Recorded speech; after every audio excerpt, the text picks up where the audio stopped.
Brought to you by PrayLatin.com, makers of prayer cards featuring complete English phonetic renderings of Latin pronunciations. Yesterday, we reported here on a situation in Spain involving a group of traditional Poor Clare nuns.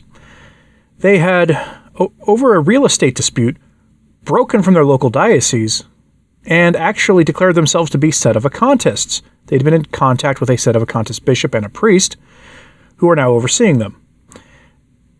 We discussed here how those nuns had been in a real estate dispute with the diocese and with the Vatican. And this all led to them embracing sedevacantism. Now, there had to have been a lot of things happening behind the scenes there between that bishop, priest, and those nuns for that to have happened. Obviously, because it's a heck of a leap to go from essentially a normal traditional Poor Clare religious order to sedevacantism. That's a big leap. So some things that have been going on behind the scenes there, things that we have not been made privy to. But we already have an update. One of the nuns has left. That's not surprising, honestly, given the kind of leap that is. It was not surprising that at least one nun would leave. But the other thing that happened is that the smear campaign against the nuns have begun. It's made all the easier by the fact that being a sedevacantist is a stigma, much more than being even a hardline traditional Catholic. There are some people who rather foolishly put at the SSPX and sedevacantists in the same mix, in the same basket as one big sedevacantist schismatic group. They're not the same, trust me on this one at all. And I'm not a sedevacantist. I just don't deny that sedevacantists are Catholic, because they are. They don't deny a dogma of the faith. They've just come to a conclusion that is unpopular among a lot of people, and it's a conclusion I don't agree with, that the See of Peter has been vacant since 1958. I don't take that position. I disagree with them on it, but I do understand how they could get to that position. But they are Catholic, but they are treated as if they are not, because it is the logical extension of the hostility you see towards those who resist the evils coming from the Vatican for the last several decades, that when we stand and defend the faith, we are expected that we should just submit to whatever crazy stuff comes out of Rome, regardless of the consequences of it, that we should just submit, obey, obey, obey. They treat obedience to even error as the highest value in the church, because they cannot believe that anyone calling themselves a pope could possibly err on anything, because they don't understand papal infallibility. That having been said, the smear campaign has begun against these nuns. And remember, at the heart of this is a real estate question. Money, money, money. That's what's at the heart of this. And in the attack on these nuns, in their response to them, they've accused the nuns of engaging in a real estate scheme. Weird stuff. Headline from Info Vaticana: a nun abandons the Poor Clares of Bellarado, and they break their silence. We have not been taken against our will. The schismatic nuns of Bellarado have launched a website and social networks. It was through Instagram where they expressed their silence to say that they are fine and are not being held. So they're letting the world know that they have done everything fully of their own free will, except for one who left. The article doesn't really give us much detail about where she went, presumably to another group of Poor Clares. A couple of years ago, this group of nuns, as I reported in my previous video on this, had broken away from another group of their nuns to go reclaim an abandoned monastery and to restore it. And they had been celebrated in Catholic media for it simply 2 years ago. Presumably, that nun went back to her old community. From the article, quote, "The truth is that yesterday the first casualty occurred in the convent. One of the elderly nuns decided to leave the community because she did not agree with having to depend on Pablo de Rojas." That's the sedevacantist priest. Several sources confirmed to Info Vaticana that a few years ago 3 nuns arrived from Iesu Communio who lowered the average age of the community. Furthermore, they also confirmed the peculiar character of Sister Isabel de la Trinidad, the mother abbess of this wayward community. The nuns have posted on their website the letter that Sister Isabel de la Trinidad sent on May 8th to Pablo de Rojas, in which she requested guardianship of jurisdiction for the monasteries of Bellarado and Orduña, and of all the sisters of the 2 communities that I preside over.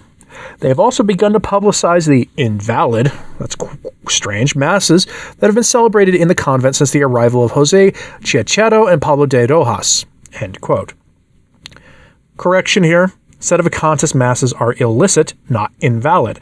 The Eucharist confected by a sedevacantist priest or bishop is as valid as that done in whatever good standing means these days with Rome done by a priest these days. Meaning, if you are confident that the Eucharist you can get it in a Novus Ordo parish is valid, the same is true for those supplied by a sedevacantist priest or bishop. They are. They're just illicit. They're not canonically legal. That doesn't mean that that's not the Eucharist, but it is the Eucharist. It's just illicit. It's a violation of canon law.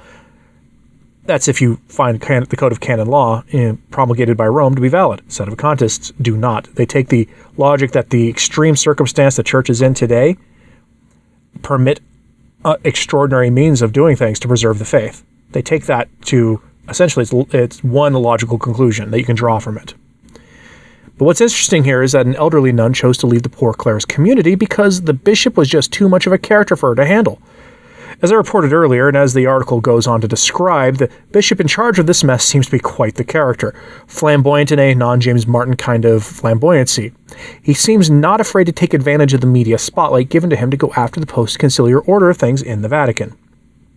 But now the campaign to discredit the nuns' leadership has gotten underway.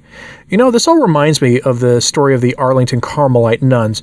They're down in Texas, who their Mother Superior was asked questions while under the influence of prescription medication for surgery she had just undergone, and her testimony under those conditions was used against her by her bishop when no court of law in the free world would have accepted testimony given under those circumstances. You don't do things like that. At the heart of that case, like this one, is a question of real estate, which isn't that surprising. But now we're in the phase of trying to discredit the Mother Superior, and they flip the logic of all this around on her. They are claiming that she's the one engaged in a real estate scheme. It really does look like there's a playbook being run by the Vatican against various groups of nuns who don't obey Francis's so-called reforms of religious life and the like. And it looks like that book is being played here. Headline from Info Vaticana: a vicar of the Diocese of Vittoria accuses the Mother Abbess of Bellarado of having, quote, deceived the rest of the nuns.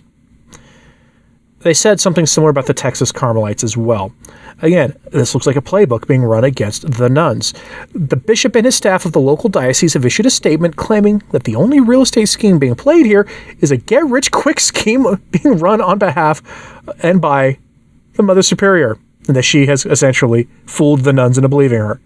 That's a wild accusation to make against nuns. I would never make such an accusation against the most modernist nuns on the bus that I could think of. I would never say something like that because it's such a wild accusation that you better have proof, and they never supply it here.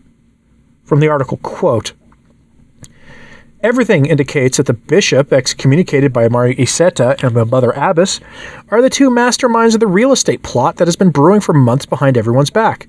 So much so that some voices are already pointing directly to the nun whose mandate would soon atone.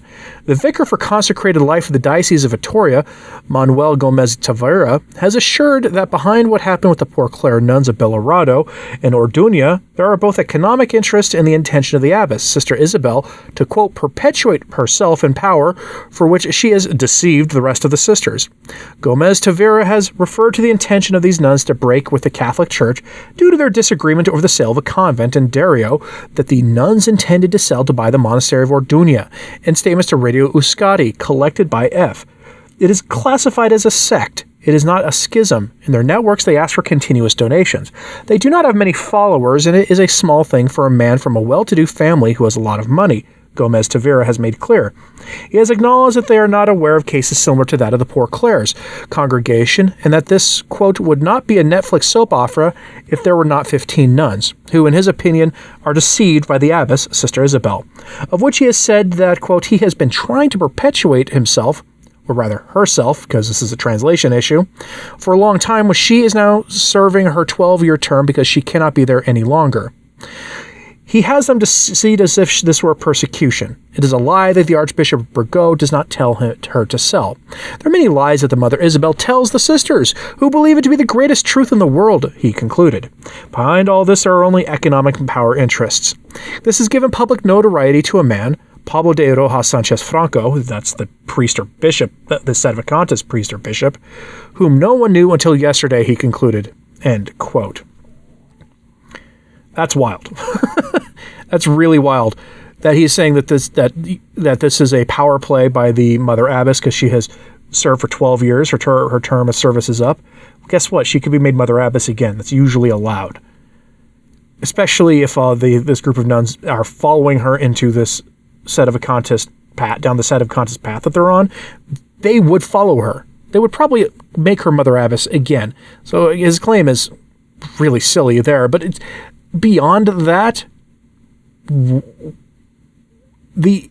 what she was trying to do was she had a benefactor who was going to pay off the debt of the nuns by buying the property and then selling it back to her for pennies on the dollar, which would give them the security to be free from the encroachments of modernist Rome when they tried to implement their diabolical governance documents that have destroyed religious life for contemplative communities. That's really what seems to be going on here. They make a lot of claims, the bishop here does, but they never back them up. The smear job is easy to sell to the public here because the priest in question and his bishops are Sedevacantists. The local diocesan authorities have literally no trouble whatsoever selling that smear campaign against the nuns because of the stigma Sedevacantists live with. It's kind of like those Texas nuns who've been smeared because of the prescription medication the Mother Superior was on and the accusations against her claiming she broke her vows of purity based on testimony she gave while under the influence of her prescriptions, which are heavily controlled substances. They're not the kind of things any authority would ever take a testimony given while somebody was under the influence of, but for whatever reason the bishop there chose to do it. It's the same kind of smear campaign here, except because Sedevacantists are involved, it's easier to sell because most people have a negative opinion of Sedevacantists. It's all really so tiresome when you see the playbook being run against the nuns here. What do you think of all this? Are you surprised at all? Do you think the nuns are in the wrong that maybe they should have reached out to the SSPX instead, or Exsurge Domine, Archbishop Vigano's organization?